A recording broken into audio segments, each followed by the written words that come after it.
बोलिए प्रेम से श्री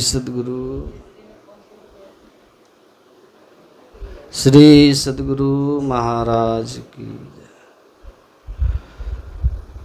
ध्येयं सदा परिभवग्नमभीष्टदोहम् तीर्थास्पदं शिवविरञ्चिनुतं शरण्यं भृत्यार्तेऽहं प्रणतपालभवाब्धिपोतं वन्दे महापुरुषते चरणारविन्दम् अखण्डानन्दबोधाय शिष्यसन्तापहारिणे सच्चिदानन्दरूपाय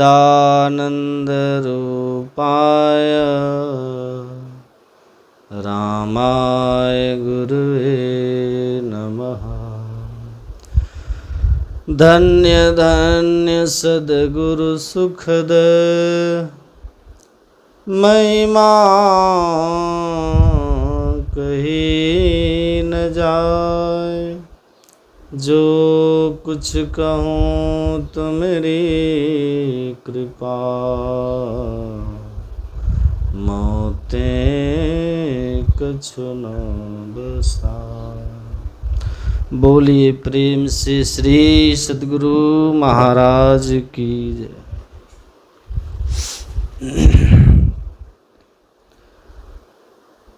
मंचासीन मेरी पूज्य माता जी के चरणों में नमन।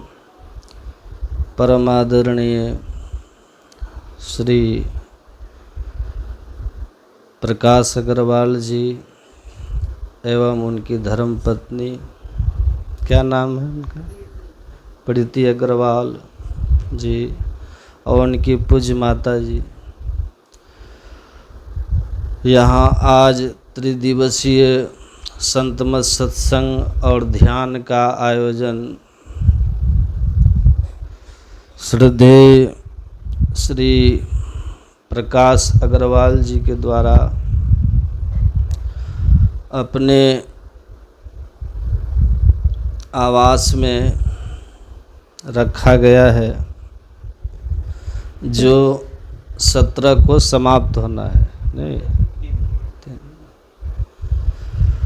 परमाराध्य की महती कृपा है और गुरु आज्ञानुकूल अपने जीवन को जीने का फल है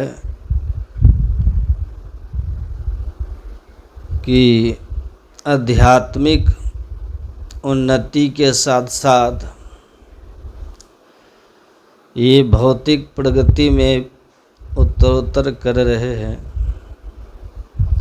जैसा संसार का नियम है कि आप अंदर या बाहर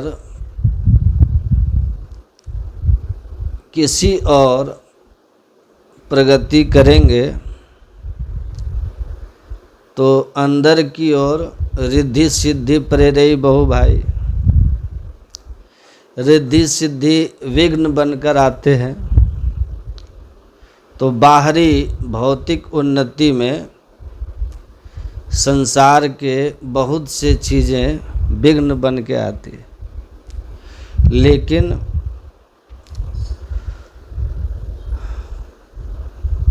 गुरु को सिर पर राखिए, चलिए आज्ञा माही। कह कबीर ता दास को 3 लोक भय नाहीं। हमारी शुभकामना है और परमाराध्य गुरु महाराज जी से प्रार्थना भी है कि आप लोग गुरु महाराज के ज्ञान को आत्मसात कर उत्तरोत्तर अंतर और बाहर उन्नति करते रहें और हमारे धार्मिक ग्रंथ भागवत महापुराण के अनुसार महाराज पृथु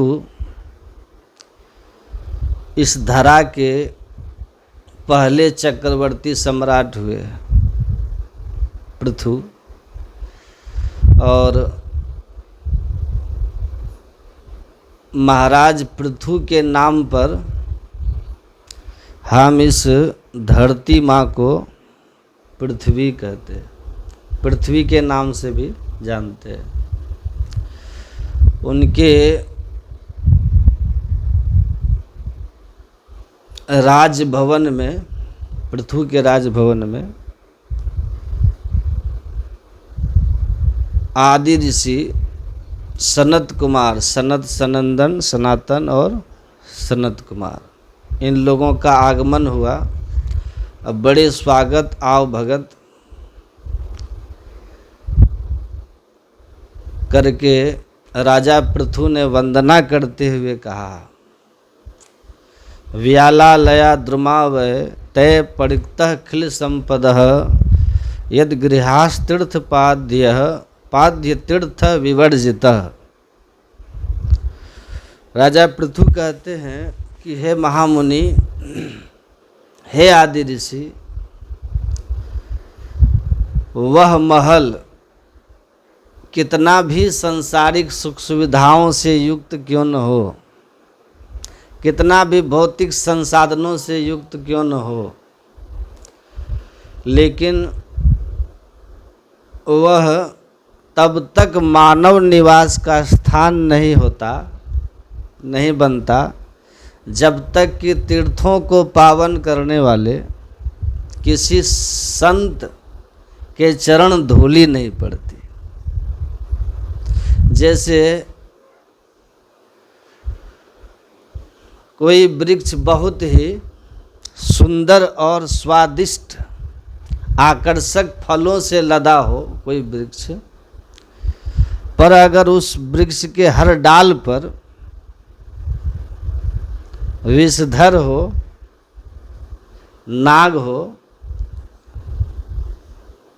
सर्प हो, कोबरा हो, तो बुद्धिमान लोग उसको, उस फल से दूर रहते हैं, उस वृक्ष से भी दूर रहते हैं कि नहीं। उसी तरह समस्त भौतिक संसाधनों से युक्त होते हुए भी संतों की चरण धूलि पड़े बिना वो महल मनुष्य के निवास का स्थान नहीं होता। आप पधारे, आपके चरण धूल पड़ी, आपका ज्ञान हमारे श्रवण रंध्र में आएगा। श्रवण रंध्र किसको कहते हैं? कान। तब आज से हमारा महल मानव निवास का सही माने में निवास स्थान हो जाएगा, शांति का स्थान बन जाएगा। परमात्मीय श्री डॉक्टर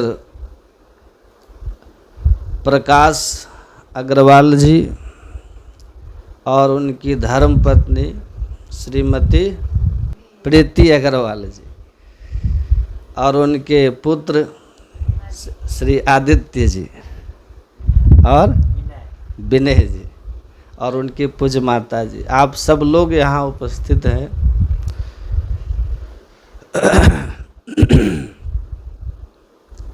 इस भवन में आप लोग का निवास सुखमय, शांतिमय, आनंदमय हो और यह घर आपके भौतिक और आध्यात्मिक उन्नति का मार्ग प्रशस्त करे। बोलिए श्री सद्गुरु। ऐसी हमारी गुरु महाराज से प्रार्थना है। तो इसलिए कहते हैं वेद, पुराण, धर्म ग्रंथ, संत सब एक मत होके कहते हैं कि बिना ईश्वर भक्ति के सुख जीवन में नहीं आता। कहते हैं ये दुख में डालने वाले हैं, हम लोग कहते हैं ना, मिगरवाड़ सब ही प्रपंचन विषय सब दुख रूप है, निज सूरत को इनसे हटा प्रभु में लगाना चाहिए। लेकिन फिर दौड़ते हैं उसी के पीछे। संत लोग कहते हैं देखो दौड़ो, मना नहीं कर रहे हैं, कमाओ खाओ, लेकिन संयम की जो बात बनी है ना, दवाई कोई स्वाद या पेट भरने के लिए नहीं खाते, खाते हैं बीमारी ठीक करने के लिए खाते हैं। उसी तरह शरीर को संसार में काम के लायक बना के रखने के लिए, भक्ति के योग, कमाने खाने के योग बना के रखने के लिए, स्वस्थ रखने के लिए ही विषय का उपयोग है, स्वाद के लिए नहीं है। स्वाद के लिए खाओगे तो बीमार हो जाओगे, है ना। इसीलिए विषय बहिर्मुख भगाने वाले होते हैं, फंसाने वाले होते हैं। कोई धीर जो होते हैं वो क्या करता है, कोई धीर यमराज कहते हैं, जो हमसे बचना चाहता है ना, सब अमृत बातन के बाद अमृत है संतों के पास। अमीन सूरत धार धर भाठा से सिरा, सुकमन के झिना नाल से अमृत की धारा बह रही। यहाँ अमृत है। इस कूप गगन के बीच यारो जहाँ श्रुति का डोर लगावता है, सगुरा होए सो नित उठ पर से निगुरा जान न पावता है। कहाँ पे है, बिन ताल के हाथ, बिन हाथ के ताल मृदंग बजे, बिन जंत्री जंत्र बजावता है, पलटू बिन कान के हम सुना, बिना कोई शख्स बजावता है। कहते हैं अमृत है लेकिन आपके अंदर में है, बाहर में कहीं नहीं। इसकी खोज कीजिए, इसके लिए बहिर्मुख से अंतर्मुख हुए, यही तो असली ध्यान है। लोग कहते हैं ना हम दीक्षित हैं, अगर ये भेद मालूम नहीं है ना, गुरु भेद देवे सार, खुले बंद दसम द्वार, ये बंद 10वें द्वार का, सुषुम्ना द्वार का शिव नेत्र को खोलने का युक्ति जो आपको नहीं बता है, तो वो गुरु वास्तव में गुरु नहीं है। गुरु महाराज कहते हैं गुरु नहीं, गोरू है, गाय बैल। गुरु भेद देवे सार, खुले बंद दसम द्वार,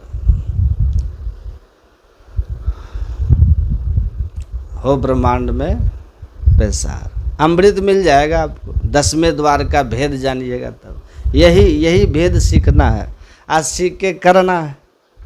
यही परमात्मा की असली भक्ति की युक्ति है। नचिकेता को यमराज कहते हैं हमसे बचने का यही उपाय है, क्योंकि 9 दरवाजे पे हमारा पहरा है।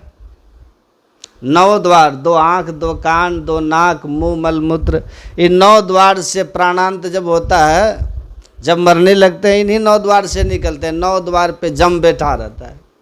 एक तो अंधेरी कोठरी तामे दियो न बाती हुआ, बहिया पकड़ जम ले चला, कोई संग न साथी।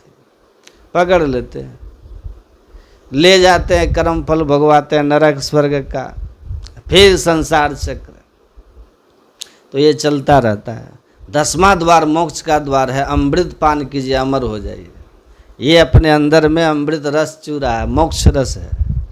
इसको पाने के लिए क्या करना होगा, ध्यान करना होगा, सुषुम्ना ध्यान करना होगा, सुषुम्ना में चलना होगा। वेद भगवान कहते हैं वाम दक्षे निरुंधन्ते प्रविशन्ते सुषुम्नायाम ब्रह्मरंध्रम प्रविशन्ते तास्ते परमाम गति।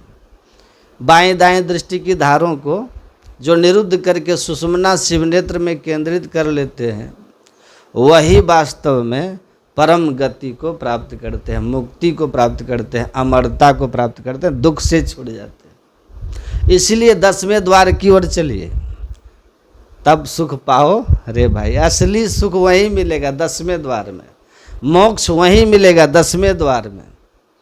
इंद्रियों की परतंत्रता खत्म हो जाएगी कहाँ, 10वें द्वार में। मन इंद्रियों के ऊपर उठ जाइएगा। तो जो संत लोग कहते हैं मृत्यु, दुख और परतंत्रता कोई चाहते हैं, सुख स्वतंत्रता और अमरता चाहते हैं, लेकिन प्रयत्न करते हुए भी वो मृत्यु से, दुख से, परवस्था से छूट नहीं पाते। क्यों? कि उनको पता ही नहीं है कि सुख का सही मार्ग किधर है।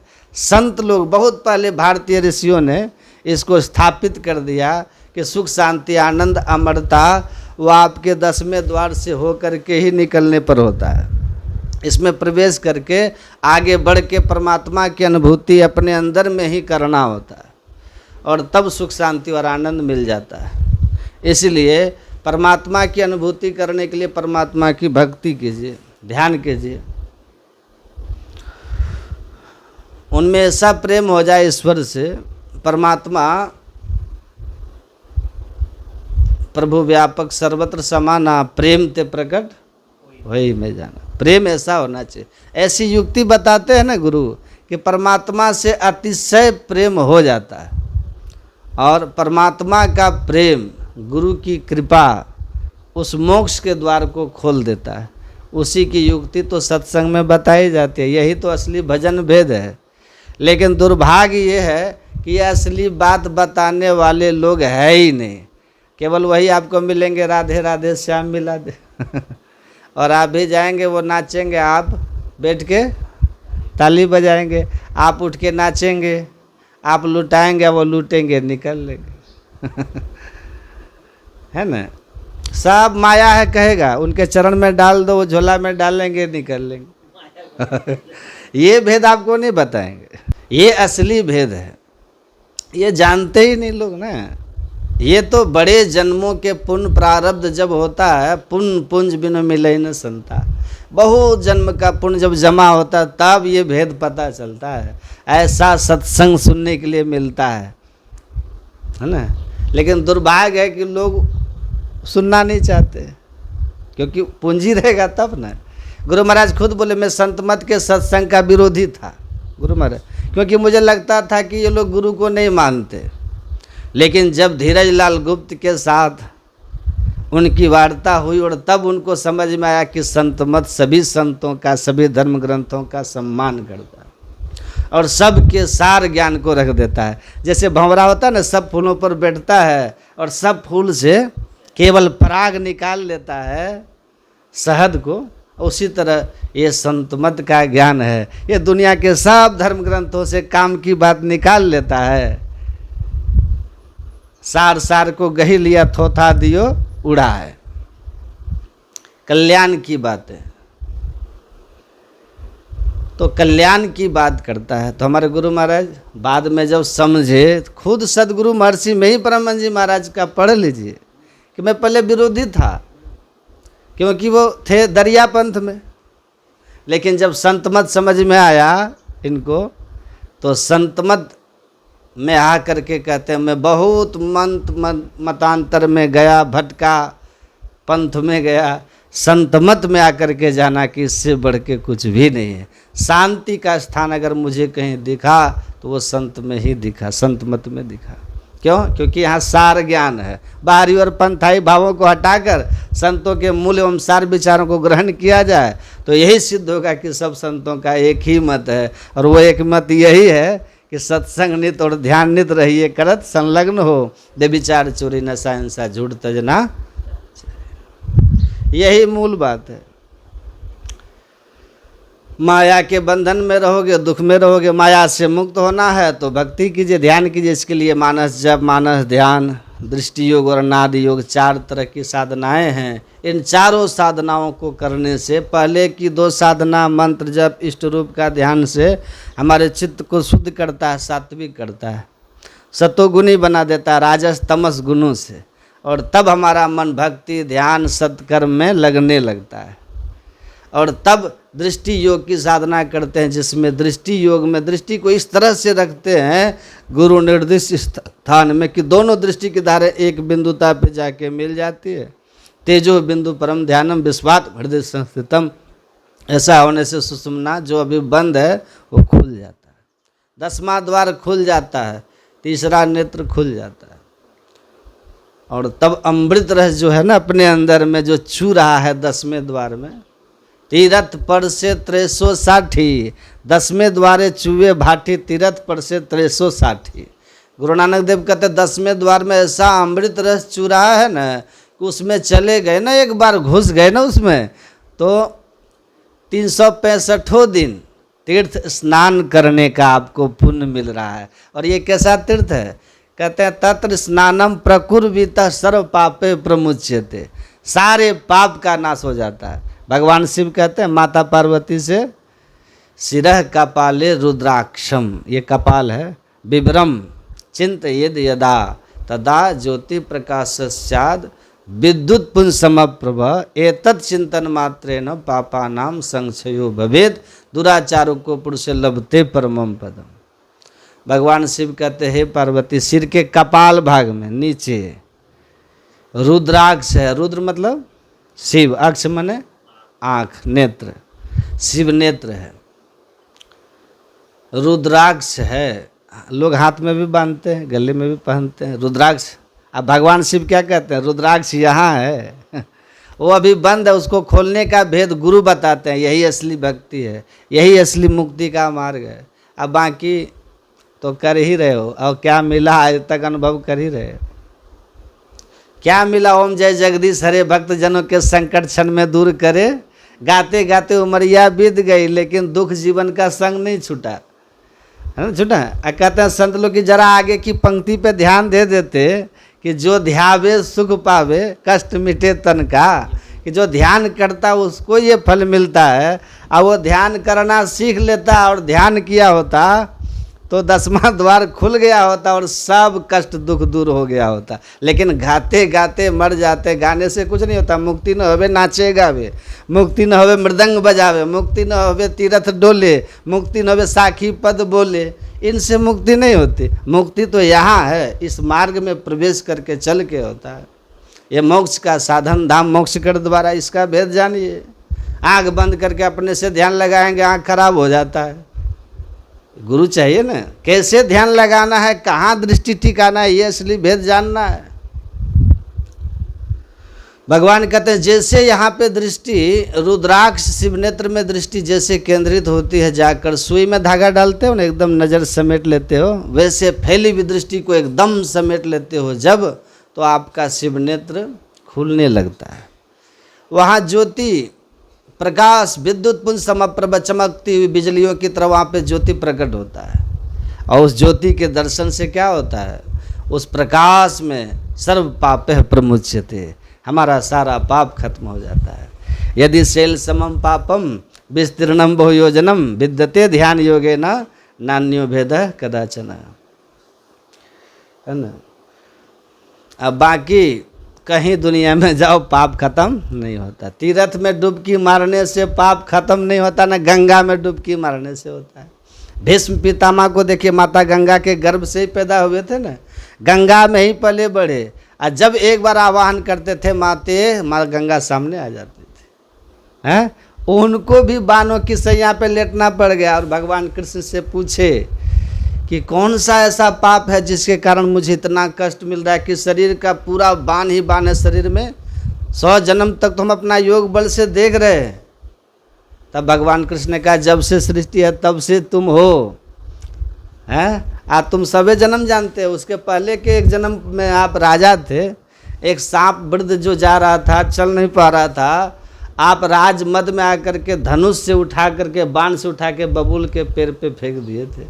बबूल के कांटे चुभने से वो वृद्ध सर तड़प तड़प के मर गया था। वो पाप जब कई गुना होकर के 100 जन्मों के बाद आपके सामने प्रकट हुआ तो आपको बानों की सैया पे लेटा दिया। वो पाप तो माता गंगा के गर्भ से जन्म लेकर गंगा स्नान करते रहे, गंगा तट पे रहे, अब माँ गंगा का साक्षात दर्शन करते रहे, तब भी अपने उस पाप को मिटा सके। तो धर्मशास्त्र में साफ साफ लिखा है कि तीर्थ जाना, दान करना, ये सब पुण्य का काम है, इससे सुख मिलता है, स्वर्ग भी मिलता है, लेकिन पूर्वकृत पाप का नाश नहीं होता है। पुण्य का जब प्रभाव रहेगा ना तो सुख मिलता रहेगा, अब पाप जब फलित होगा तो बाण की सैया भी मिलेगा। तो पुण्य से पाप नहीं कटता, 5 पुण्य माइनस 5 पाप होके 0 नहीं होगा। पुण्य का फल अलग, पाप का फल अलग। लेकिन अगर ध्यान कीजिएगा तो एकमात्र ध्यान ऐसा साधन है जिससे पुण्य भी होता है और पाप का नाश भी हो जाता है। सर्व पापे प्रमुच्यते यदि शैल समम पापम विस्तृण बहुयोजनम विद्यते ध्यान योगे न नान्यो भेद कदाचन। पहाड़ के समान कई योजन तक फैला हुआ पाप हो तो वो भी ध्यान योग से नष्ट हो जाता है। पापों का नाश करने वाला ऐसा कुछ भी नहीं हुआ, ये हमारे वेद में लिखा हुआ है। इसीलिए ध्यान ध्यान इसलिए करना है। और इसका पुण्य कितना जानते हैं? भगवान कहते हैं मुहूर्तमपि योगच्छेन नासाग्रे मनसा सह सर्वम तरति पापा नाम तस् जन्म सतार्जितम। एक क्षण भी सुषुम्ना में शिव नेत्र में दृष्टि टिकी ना आपकी, ठीक ठीक युक्ति जान के कीजिएगा तो जरूर टिकेगी कुछ समय के अभ्यास के बाद। तो भगवान कृष्ण कहते हैं हे अर्जुन, उसके 100 जन्म के पाप नष्ट हो जाते, एक बार केवल दिखा और झलक प्रकाश की ओर हट गया, 100 जन्म का पाप खत्म। ऐसा और कुछ है? तपेद व सहस्राणी एक पाद स्थितो न रह सुषुम्ना ध्यान योगस्य कलांग नाढ़ंती सुरसी। एक पैर पे खड़ा होकर के 1000 वर्ष तप करने के बावजूद इस ध्यान का जो फल है, एक क्षण सुषुम्ना ध्यान का फल, उसका अभ्यास का फल क्या कहते हैं, वो उससे 16 गुना अधिक है। किससे? जो एक पैर पर 1000 वर्ष तपस्या करने से जो हुआ। कितना सहज है। लेकिन ये तब जानने में आता है ना, जब जन्मों के पुण्य प्रकट होते हैं, तब कोई सच्चे सदगुरु मिलते हैं, तब कोई महर्षि में परमहंस महाराज का ज्ञान जीवन में सुनने के लिए आता है, जो सभी धर्मशास्त्रों की बात कहता है।